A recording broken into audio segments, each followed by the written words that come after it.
it's Christy Day. Thanks for stopping by Wool Envy to check out my latest video on setting grommets and putting your commercial sole on. Future Christy here. Wait, hold the presses. The video for doing the sole portion just made the grommet video way too long. So I'm chopping that one off and making it a separate episode. This is just about grommets.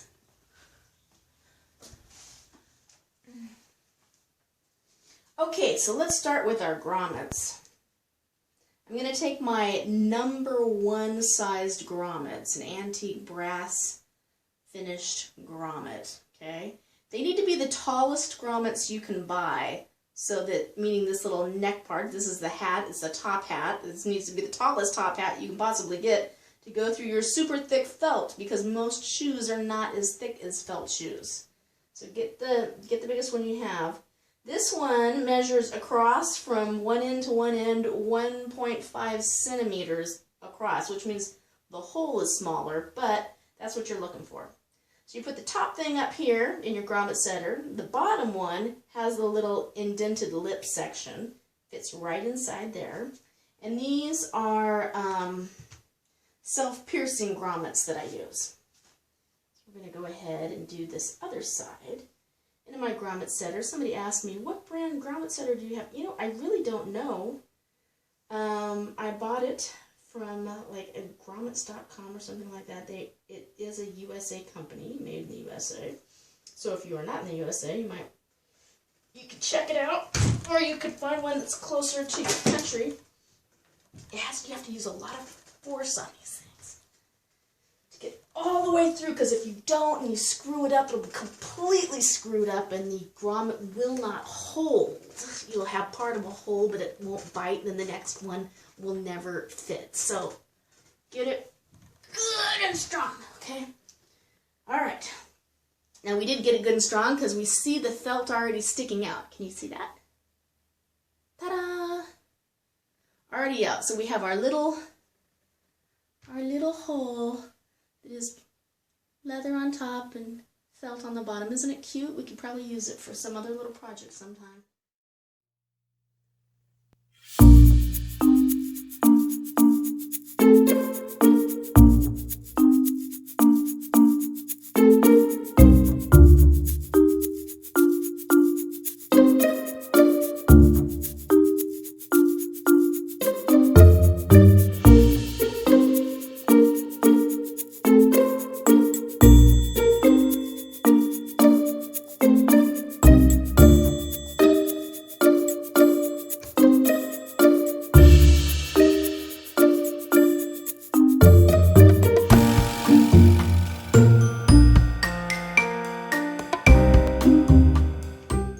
Use with him? I don't know. But never throw anything away. You can always use felt. I know I probably sound like a hoarder, but you really can. Those little felt pieces can be used for all sorts of things. Okay. Because I know you're an artist and you have an amazing imagination and you'll totally repurpose those, right? Of course you will. Okay, so that's 1 grommet. 2. I'm only going to do 3 here. What I'm going to do... You're really good. You really got to do it. I'd hate to mess it up for you guys. Well, it's actually my shoe, but still. Get that in there. I'm going to use, for the laces, they're not going to be laces. They're going to be these super cool stretchy things. You know, like instead of laces, but you have to have grommets in order to use those, because it's a lace alternative system that goes through grommets anyways. So I'm going to make sure that this lines up. That'll be like right here, because you don't want them to be off-centered. I mean, they could be wonky, and you could say, I totally meant to do that because I'm a non-conformal. I just don't like to conform to society's norms. Can you tell I was a social worker? Rage Against the Machine with my non-conforming styles. Okay, so there, we've got that one, that one. We're going to do one more in here and here. Then we'll lace it up. Well, we'll lace it up. Well, I have to show you those laces, though. They're pretty cool. Okay. Go quickly, because I don't have that much memory, because I've been... Now make sure that these separate, because they're kind of like paper plates. You think you have one, and then you're like, oh no, I have two, and then it screws up your whole application of these things. They don't self-pierce and adhere correctly. So be careful.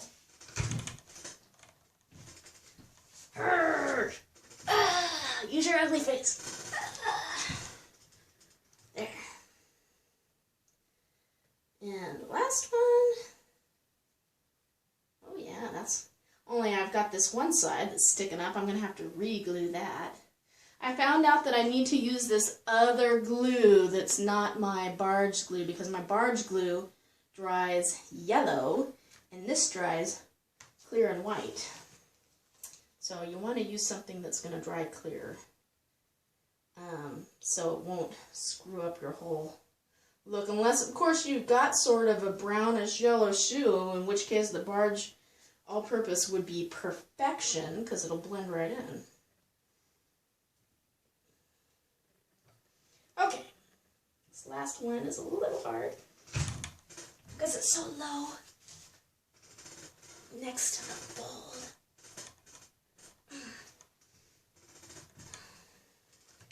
Now I caution you against doing the hammer kind, because if you screw this up, it's completely screwed up like forever. So if you don't have one of these, you can actually, I don't know if I'm in view, you can actually take this to a cobbler and ask them to put your grommets in. Of course, it's going to cost you, because cha-ching, cha-ching, cobblers love to get paid for their services. Like, why would they possibly want to get paid for their services? But still, you know what I'm talking about. Okay, so that's that. I'm going to run really quick, pause, and go get my little laces so you can see them.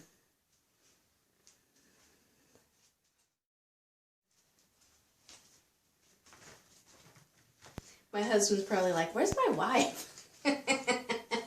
He went up to go finish putting the kids to bed, and I snuck out here to the shop to go do these.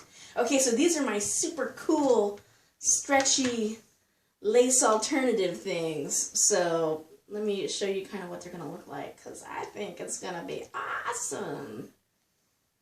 Completely awesome. Of course, it's the shoe that I'm designing for myself, so it's exactly what I want.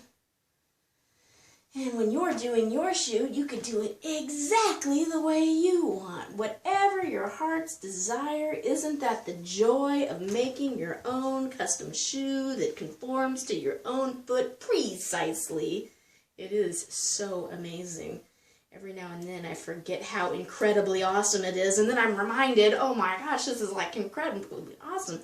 Once I have these shoes, because it's starting to warm up, hence the sleeveless sweater, my alpaca sweater that I made myself.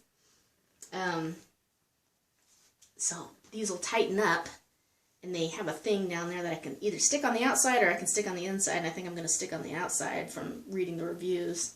They kind of rub against people sometimes. But see? It's going to be super cool. Super duper cool. Okay. I love it already. I have to trim up some of this so it's not all floating around, but now let's get to the point where we are. You might be saying, why do you have that? Well, because I got so sick and tired of trying to shape this and shrink this that I said I give up. So I cut a little bit right here so that I can make it that much shorter so that it can fit in my thing better, and then I'll just do a decorative stitch right here, and that helps to reinforce the heel anyway. I do it on all of my shoes because it kind of makes an extra, look at that, I gotta shave that part, but it's makes it extra stiff right there, and it serves the purpose of, if you've ever like taken apart a tennis shoe, surely you've taken apart tennis shoes, I must not be the only person. That sounds kind of weird, but I have done it.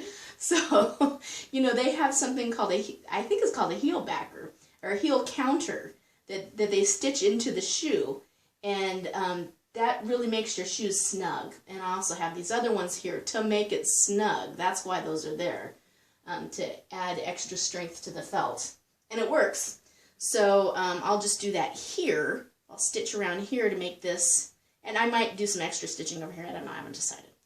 But I do have some really nice cobbler thread that is neon yellow. So I'm going to definitely use that because I'm into the neon yellow and the contrasting blue. So, how do we prepare this? It's not as basic as you think. So let's get to it. The first thing you have to do is get out your 600 grit sandpaper. I know you've got it laying around because you're crafty, right? But if you don't have it, go get you some. 600 grit, that's what you want. And you're also going to need some nail polish remover, and you're going to need some gloves so that you don't get your sticky oiliness all over here, so that your glue can properly adhere. Plus, it already had to have some kind of gluish sort of stuff on it, not gluish, but oil sort of stuff, so that it would come out of the mold and not stick and be nasty. So you've got to remove that. So let's get to it.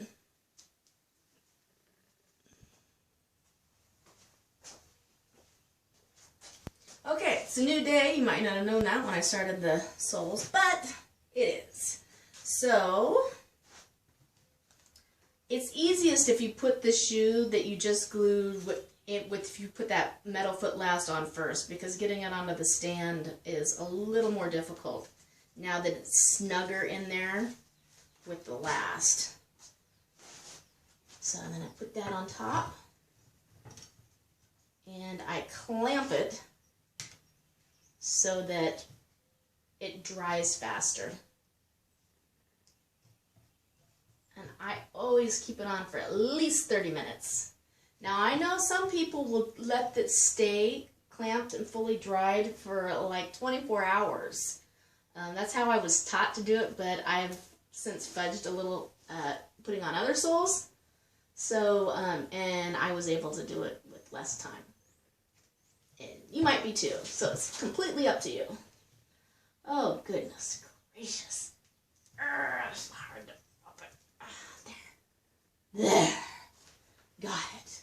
Okay, so I'm going to let that stay, and then after all that is done, I will do my stitching with the cobbler's awl. I wonder if my cobbler's awl is over here. I will show that in another take. So I will show you how to stitch this, and we'll do some decorative stitching on the outside, and then you can fully know how to do it, and you will be completely set to finish your shoe. Hey, by the way, remember, down in the corner, you can always subscribe, and please share these. Also, if you have anything that you'd like to know how to do, please message me. If anything wasn't clear, also message me. Any suggestions, please bring them forth. I'm always trying to make a better video for you. So this is Christy Day from Wool NV. Talk to you later.